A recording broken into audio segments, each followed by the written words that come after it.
you talked about the fact that none of these channels stand alone, right? And we got to do this kind of multi-channel approach. And I remember back in 2019, you told me a stat that really stood out to me, which I think was the average seller gives up after six attempts, and the average buyer engages after eight.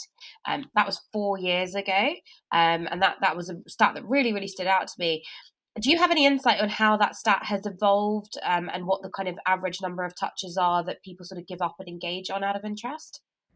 That stat is still the same now. It's actually sales reps give up on less. It's 3 to 4 touches. And 90% of B2B meetings are set after touch point 6. Now, the crazy thing is that we see optimal cadence or sequences need to be 14 to 16 touches long in order to ensure that you're never leaving pipeline or revenue on the table due to your sales reps follow up.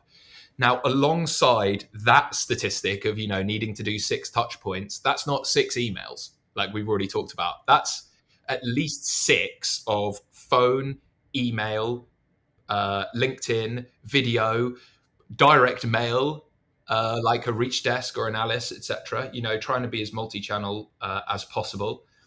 The other crazy stat is that we see in with marketing generated leads, Serious Decisions. Have you heard about them? They're like the big marketing consultancy. They posted a couple of years ago, I don't know if this has changed now, that marketing leads on average are followed up twice. That's even less than outbound leads. Mental, right? Because I can probably hold my hands up and say, this is me before I had the tool that I am lucky enough to sell now. And I was passed a webinar lead by my marketing manager. Sorry, Laura, if you ever listen to this. And maybe I'd call it and maybe I'd email it. And if they didn't get back to me, I'd be like, nah, they're not interested, right? So that's on average 2. So if that's the average, how many get 0 and how many get 1? Whereas, we see optimal, even inbound cadences or sequences need to be 10 touches long.